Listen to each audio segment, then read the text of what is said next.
Good morning from the airport in Los Angeles. I'm a little bit late on today's episode because usually I release everything at 8 a.m. Eastern. And I was like, I'll be up at 5, get to the airport, record this, post it. But unfortunately, time shifts are a tricky thing. So unfortunately today, this is coming in a little bit late. But I am recording it. I'm actually kind of recording it at 8 a.m. Eastern time. So maybe it's the most authentic podcast. I'm also at the airport. So if you hear any interruptions by weird announcements, just that's the authenticity of this episode that's going to be about travel hacking. So the first, travel hack that I have is right now I'm kind of posted up outside the pet relief area at the airport. And if you want to see dogs, that's how you see dogs at the airport. You hang out here. There's always a room. There's always some dogs coming through. And you get to hang out with them. And that's pretty cool if you're into dogs. It's not really a travel hack. We're going to get to more legitimate things, but I just thought that I would give a quick shout out to that because that's a thing nobody talks about, and I've never seen anybody talk about it online, maybe because people aren't as crazy as I am.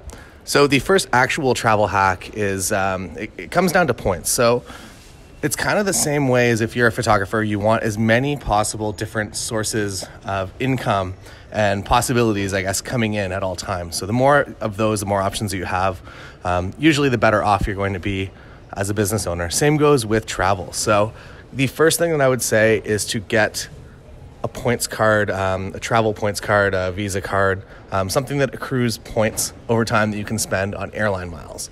There is, I would say, almost an infinite amount of resources about this on the internet. And it goes into, so if you're in the States, if you're in Canada, so I feel like I'm going to speak kind of to Canada and the US because they're the most, the ones that I am personally the most familiar with.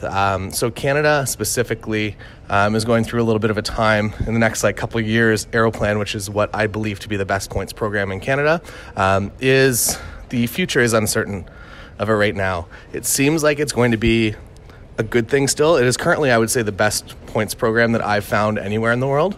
But that could all go to hell because Air Canada is essentially buying back their loyalty program. They sold it, which is weird, and they're buying it back. So I don't know what those changes are going to be. But right now, it really is the best points program out there for Canadians, for sure. If you live in the States, there is a lot more out there as far as resources on the internet go. So if you just kind of search for maybe what bank you're with, what the best cards for that are. I know that there's a Chase card that is absolutely phenomenal. I know anything that accrues Starwood points. Starwood points are the most transferable, best points, I would say, as far as hotels go. Anything in that realm is also very fantastic.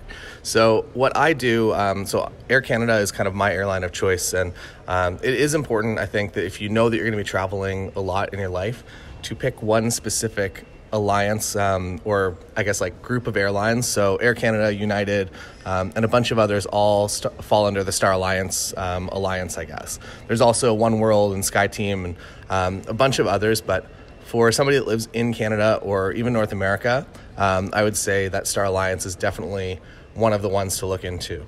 So with Star Alliance, essentially what happens is that if you get any sort of elite status, for me on Air Canada, that transfers over to United and transfers to any other Star Alliance airline that I'm flying on. This is nice for when you go to the airport, you can go to lounges and get all the nice free snacks and a place to sit and a quiet place to sit. And if you're traveling a lot, it's just really nice to be able to just kind of have your own personal space every now and then and not have to be in the middle of an airport, especially if you're doing a lot of connections on a day or if you're doing a big trip and you're going to Australia from here or from Australia back to North America and it's going to be a long travel day. It's nice to have space for yourself rather than just sleeping on a bench or something in the airport. The other thing that comes with getting status on specific airlines is the fact that you will get a lot more perks on that airline. So for Air Canada, you get a certain amount of e-upgrade credits, which is why if you watch my YouTube videos, I'm usually flying first class. And that is, I would say, primarily because of these e-upgrades.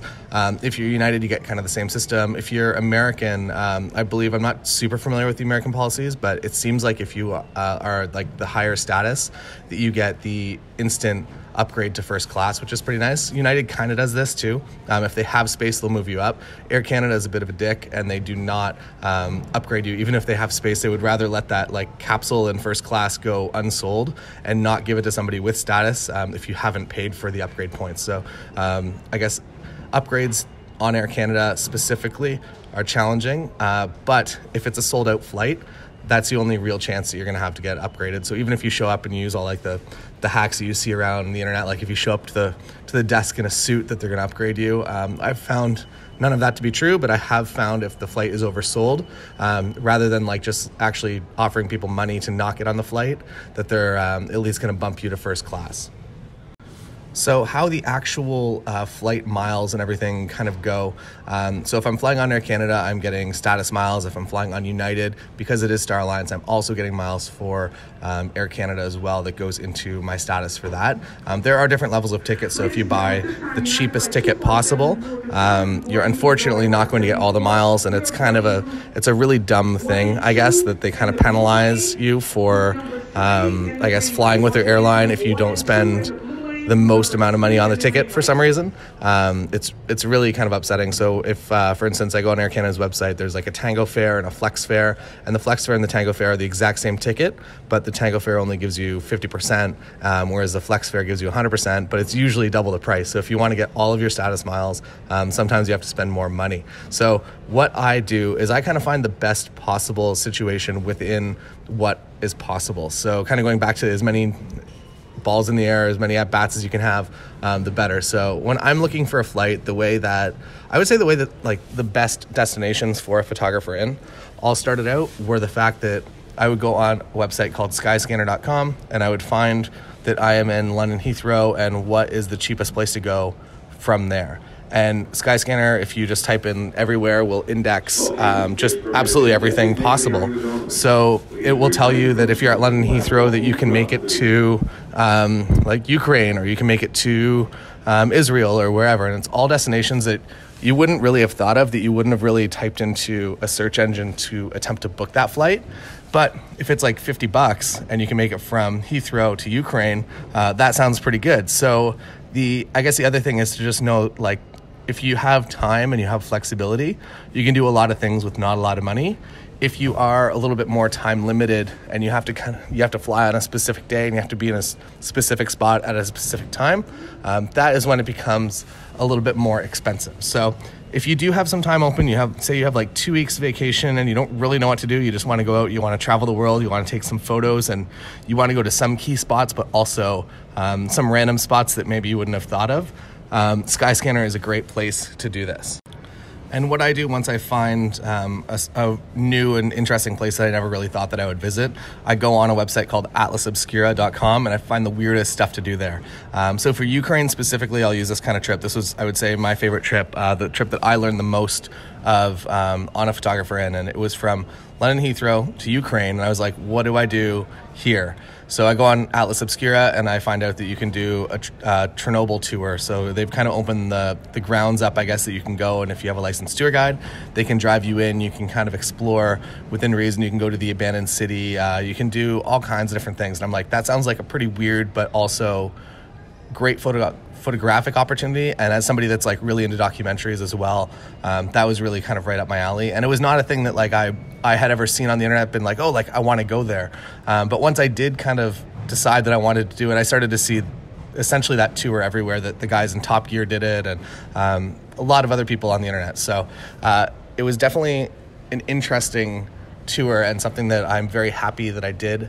And also something that like people never really get to do, because you're never really in that exact spot unless you live in Europe. Maybe it's a little bit easier, but as a North American, it's not a thing that's on really any travel list of destinations to go to. So that's how I got to Ukraine. From Ukraine, again, went to Skyscanner. I was like, where can I go from here? So it was Tel Aviv was the cheapest place to go, or one of the cheapest. It was like $120. Pretty long flight for $120. Kind of worked out well. What I do is I find the fare on Skyscanner, and then I actually book through the airline's website. I don't really ever try to book flights specifically through third parties. Hotels, I have no problems. Like if you get an Expedia deal, or if like something finds its way to your inbox and you're like, oh, that's a pretty good deal, I'll book that hotel over Expedia.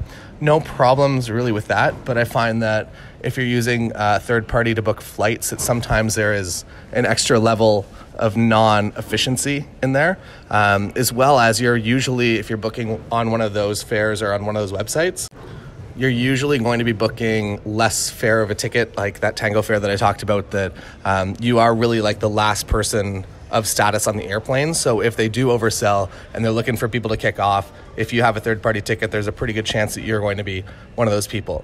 Also, to rebook, if like something goes wrong, it's way easier just to go to the like United or American Airlines counter rather than having to call Expedia and have them call like United on your behalf. It's a huge struggle that's just kind of unnecessary. And I've also found that the fare differences are usually like maybe $5 or $6. Like it's never, you're never getting a significant discount really for booking through a third party. So that's one of the methods for finding a cheaper flight option, or maybe a random flight option, which is also something that I'm kind of passionate about doing, that I really don't want to go to the same locations that everyone else does. I want that randomness to my travel destinations, that I enjoy going to new places and looking on Atlas Obscura to see what we can do within those places and create new and interesting content for YouTube or for Instagram, or just for stories to tell our friends and family, or I guess more specifically, one of the reasons that I'm passionate about traveling is just to meet more people out there in the world.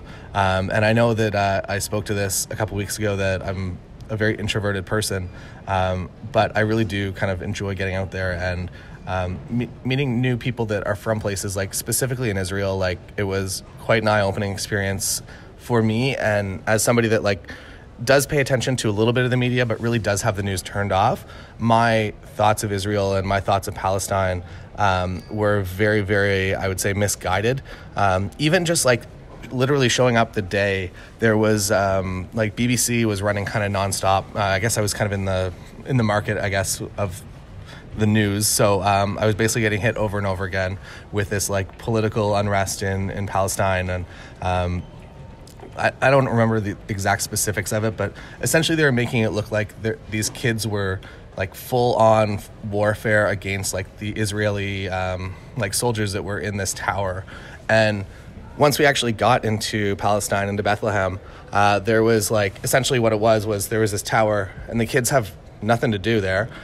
So they would just throw rocks at this tower, and then the Israeli guards would come out and try to get them to stop, and then the BBC would come cover it, and they would try to like make it look as insane possible, and like really kind of blow everything out of proportion, even though it's just kids throwing rocks at a tower. So that was something that like I saw firsthand, and I'm like, wow, I really don't trust what the media is telling us anymore. So the more you get out there in the world, the more you can kind of start to understand and see those stories, as well as meet the people. So that I think it just makes your life better. And you learn more, you have more of a well-rounded view of the world, especially if you're trying to be a business owner. Like, you're going to come across all different types of people. The more you've been out there, the more you're going to be able to connect with people, which is how you are going to get booked as a photographer. So now that I've talked a little bit about Skyscanner and finding new and interesting destinations, the other way to travel is by points. And I essentially just kind of search all of these different things. So if I'm trying to book a flight, say like Toronto to Las Vegas, first I'll just go on Air Canada's website, the direct airline that I want to fly, and I search for it. If it seems like a good fare, usually I'm going to book it, because I do want those status points to go towards next year, so they get more upgrades and more status with Air Canada. I think that this is kind of true with everyone, or most airlines at least, that if you do achieve their highest level of status, Air Canada is 100K, they essentially assign you a personal concierge, which is awesome, and also kind of you feel a little bit shady, because essentially what they'll do is they'll call you. So say they've canceled your flight to New York or whatever, they'll call you first and rebook you and tell you before they even post it in the airport or post it on Google or wherever. So you're already rebooked, ready to go, and you're on your way to the other gate when they cancel the flight and alert everyone else that's sitting at the gate. So you feel a little bit bad, but as somebody that travels a lot, that is incredibly helpful, and it helps you not really get stranded too often at places. But again, that's once you've kind of hit that upper status tier, which really doesn't take a whole lot of time. There's kind of mid-level tiers as well that come in handy quite a lot. They basically do all the rewards that the highest tier will do, but for kind of half the flying. So with Air Canada, you kind of, also figure out exactly what you want, what rewards you want, and you just kind of status to that level, and then you stop. So if you're flying Air Canada, and you think that 50K is where you want to be, you want to get halfway to that 100K status, because it gives you the most amount of rewards comparison, the least amount of flying. Aim for that. And then a lot of them will also have lower requalification. So next year, say you have to fly 50,000 miles to get that specific status tier. One of the perks that you can usually select is something to requalify it at like 40,000 miles. So next year you have to fly less to achieve the same status. The other, I guess, good thing is that once you hit 1 million miles on most of the airlines, Air Canada specifically, and I think most Star Alliance, you get kind of grandfathered into that status level. For Air Canada, it's 50K. So if you hit 1 million miles, you get 50 stay catus for the rest of your life. And I'm trying to cut off all the announcements, and I'm starting to be able to speak like 2 sentences in between announcements. So sorry if this is a little difficult to listen to. Hopefully they're a little quieter for the next little bit. The other good thing with being in a lounge is if I was in the lounge, that there'd be no announcements in there. It's just nice and quiet. So getting that 1 million mile status gets you grandfathered into having status for the rest of your life, which is really awesome. Sometimes it comes with a companion status as well, that your spouse or your friends can fly with you, whoever you select. And same goes with, you can nominate your companion, I guess, with most other statuses as well. So for flying with miles, I do my best to spend all my business company expenses on a credit card that gives me miles specifically for flights, so that I have that option. If I go to the Air Canada website and the fare is a little bit too high, what I'm going to do is I'm going to go and see if there are any Aeroplan tickets available. So I go into Aeroplan's website and I see what the cost is for that. If that isn't a great option either, or if it seems a little bit too high, because those prices do change based on supply and demand and how many tickets they have left, I will get a little bit more creative. So for Canada specifically, it's very expensive to fly out of Canada because of taxes and a bunch of other things, and I feel like they just kind of try to gouge us. The funny thing is, it's cheaper for me to fly from actually, no, this is a real example. So a week from now, I'm going to Japan, and that ticket cost me less money than it would cost me on Air Canada to fly to Vancouver, which is in Canada. So domestic travel here, or domestic travel in Canada specifically, is really terrible. Domestic travel in the US is amazing, because today my flight is $39 and I'm flying from LA to Las Vegas, and for $39 it's like absolutely crazy. So in Canada, what I'm doing a lot of the time is I'm booking my own connections. So I'm using my miles to fly somewhere that's cost efficient, which is usually New York City for me. It's kind of the closest major hub. So the points required to get there, it's like 12,000 Aeroplan points, which is the most reasonable ticket. And then once you're in New York, if you're at LaGuardia or JFK or Newark, you're able to fly to a lot more places for a very small amount of money in comparison to what it would have cost from Toronto. So yes, you do have to connect. Yes, you do have to build your own connection, which comes with some risks that if for whatever reason, like your flight gets canceled out of Toronto to New York and they don't rebook you fast enough and you miss your like unassociated United flight from New York to like Portugal or whatever, it is that does come at your cost, that you have to rebook that on your own, because technically you missed the flight, that it wasn't Air Canada's fault, so they're not going to rebook you, unfortunately. But beyond that, if I had to ballpark it, I would say that this strategy alone has probably saved me like $60,000 or $70,000 in the past like 6-8 years of traveling, and it really is it's kind of fun, because you start to at least like see the same airports and become comfortable in them, which means that typically you're a lot more efficient, so you can run shorter connection times and actually make it to your flights. So those are the 3 things that I'm using when I am traveling for either flights, that I'm either booking it directly on the supplier's website if I want to get all of those status miles. I'm booking on points if I maybe already have enough status miles, or if the points is just way cheaper to fly, or I'm doing kind of a half points, half paid connection. Also, with a lot of your airline points, you can also fly like not even from your home country as well. I know that I can spend Aeroplan miles to fly in the States and quite a lot of other places, really anywhere. It'll index all the flights that are Star Alliance based, so like Singapore Airlines and a bunch of different airlines that you'll come across over time, and they'll be able to book those tickets for you. There might be a seat, or you can buy what's called a market fare ticket, which is essentially you're just kind of paying, instead of cash, you're paying with points, which is usually a little less of a good deal. But if you don't want to spend the money, or if this specific destination just seems to be expensive, like flying Canada to Canada, taxes are just really high, sometimes it does make sense to pay the market fare just out of points if you have them available. When it comes to booking hotels, I do tend to rely on the third parties a little bit more. I'm a Hilton Honors member, which is a pretty good platform, I would say. Starwood is the best. I just find that not a lot of Starwood properties end up exactly where I want to stay. So if you do find yourself staying anywhere within their chain, it would probably make sense right now to start with their program. There's also no real penalty to just signing up for every single rewards program and just see over time which one you use the most as far as hotels go. Because if it does make sense for you to stay on Starwood properties, those miles are very transferable into other things, which I guess I didn't really talk about, but airplane miles as well. You can transfer those really to like cash or like Christmas gifts or to anything else, but you'd get quite a significant penalty, I would say. It makes sense that if you are saving those miles to definitely spend them on travel when possible, because it really is the best deal. For hotels, the absolute best deal beyond none is what I talk about actually in the course, How to Make Money with Your Travel and Landscape Photography. There's a bonus course called How to Travel the World for Nearly Free. I feel like a lot of you guys probably have this already, but essentially what it is it's using your camera to take images for hotels for use in social media, specifically usually like resort hotels, not necessarily just like an airport, Hilton or something like that. But if you are going somewhere that's really picturesque, you kind of leverage your skills as a photographer to essentially kind of become an influencer without actually having to have the insane social following. So even if you have a small social following, if you can create good content for them, that is kind of like a win-win relationship. And it will take a few like hit and miss, that you're not just like, as soon as you contact one hotel, they're not just going to be like, yeah, like come for a week, like Bali, Bora Bora, wherever. That it will take a lot of work, but it is 100% worth the like emails behind your computer to potentially have the upside of booking like a $3,000 trip for free. So there's like all my email scripts and everything in that How to Travel the World for Nearly Free course, which is inside the How to Make Money with Your Landscape and Travel Photography course. And that is over at TaylorJacksonCourses.com. You have to type in the www.TaylorJacksonCourses.com. If you're just typing in TaylorJacksonCourses.com, I guess it's not, the DNS isn't forwarding or something. I don't know technical anymore. I graduated from computer programming, didn't use it for a while, completely forgotten everything that I knew within college. So for hotels, that is obviously the best possible situation.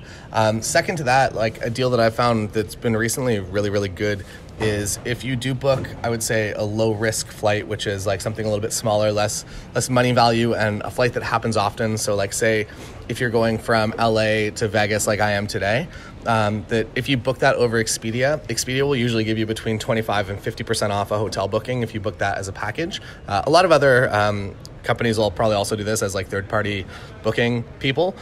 We've definitely done Expedia deals like that include hotel to New York City, and we've had good success with them. But our thing with kind of New York is that out of Toronto, there's a flight pretty much every hour. So if something goes wrong, that you can get bumped to the next flight, rather than actually getting bumped to the next day or even worse, like the next week. The worst flight delay. Actually, I have like two specific stories that I'm very happy that I didn't have to experience, that I was very, very close proximity to. So we flew, it was like a one-day trip to a place called Katmai Falls in Alaska. If you've seen my photos of the bears eating salmon out of the waterfall, it was there. It was in July. That's like one of the coolest photography trips that you could ever take. Bit of a pain to get to, but once you're there, there's like the smallest airport ever. You basically land at this small airport in a place called Brooks Falls, and then you transfer to a seaplane, and then you go from the seaplane to the national park. So we got stranded at this airport in Brooks Falls, or I guess it's not Brooks Falls, it's King Salmon, Alaska. So we got trapped at a place called King Salmon, Alaska, and I was just trying to get back to Anchorage, and it was a day trip, so none of us brought anything, and it's a very small city, very small airport, and we got trapped there. And for me, it was like, okay, cool, like I can book a flight for tomorrow. So as soon as I found out that we were stranded, I actually went out of my way, because I knew that there were so few flights leaving, that I was trying to book a flight out the next day on a different carrier, because what happened was I guess like our plane had like mechanical stuff happen and it had to stay on the ground in Anchorage, and because of that they basically canceled all the hop flights that were like back and forth. So I quickly booked a flight before anybody else on the next day's flight, which ended up that I didn't end up using it, and that was like $120 kind of risk that I took, because I knew that I had to get back, because all of my stuff was in a hotel in Anchorage, and I had to go get it. So what I ended up doing was I actually ended up bribing one of the dudes who was leaving, I guess, to go back to Seattle, where he lives full time. He was up there doing, I guess it's a fishery city, so he was fishing for a commercial fishery. So I gave him some money in exchange for his seat on the plane. Essentially what happened was he moved himself to standby, and I was able to have his seat, which was, I guess, like a workaround that I've never had to give somebody money before to make it out of a city, but that's kind of how that ended up working out. So like, even though if the worst does happen, there are always options. So be creative, I guess, is the overall message of this, whether you're booking flights or hotels. If you are a little bit more of a last minute traveler and you know that you're in a city and you don't really even care if you have a hotel until that specific day, I have had good success with the last minute hotel booking companies, or the ones that you enter your own price and it assigns you a hotel based on that, or it tells you that your bid is too low. I have had success with that, but in, I guess, like photography, in my photography world, I am really adamant kind of my proximity to things that I want to photograph. So if I want to be in California and I want to take photos at Venice Beach, I want to stay near Venice Beach rather than taxiing there. I feel like it's, at least for photography, to actually be in the environment, you tend to create better work. So that is specifically why I do that. It is by far not the most cost-effective way to travel, but I think the deliverables that I take away from it and take away from the experience are a lot better. This is also one of the reasons, I guess, kind of moving into Airbnbs, which is what we were staying in while we were in Venice this time. The reason I most like Airbnbs is because you are booking a specific place with a specific view. So if you get that Malibu beach house, the hotel is not going to transfer you to one with like a partial ocean view, that if you book that beach house on Airbnb, the view, the images that are in the listing are what you are going to experience there. So I really do enjoy them specifically for that purpose.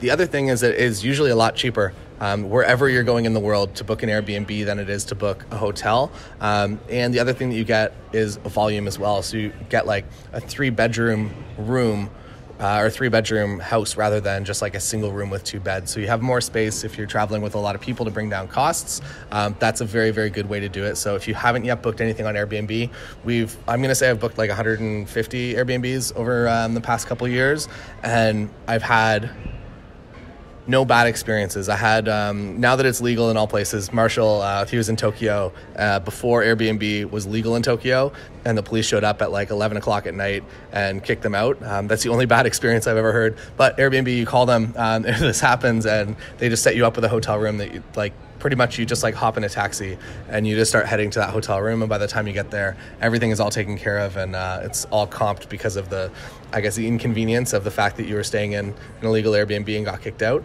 But now Tokyo, it's fine to stay in Airbnbs. We've done a few of them, and again, like, the fact that you can just book something with like a beautiful view and you know exactly what you're getting is really cool. The other thing that I really love specifically about Tokyo and traveling to places that I haven't been to before is that if you can stay in their house, like I find the most mundane details the most exciting, like the toilets and the like showers and all kinds of different things that you don't specifically get if you stay at a hotel. Like if you stay at a hotel, you're going to get like Hilton North America faucets and everything. Everything's just going to look the exact same. But if you're staying in a house, and like the house that we're staying in Tokyo in a couple of weeks now, or I guess like a week now, actually like all the beds are just on the floor. So it's like full like traditional style, which I'm excited for because it's something that you would not really get in most hotels. There are a few still in Tokyo that would give you this experience, but for the most part, you're probably going to be getting a pretty North American experience if you stay at a North American hotel somewhere else in the world.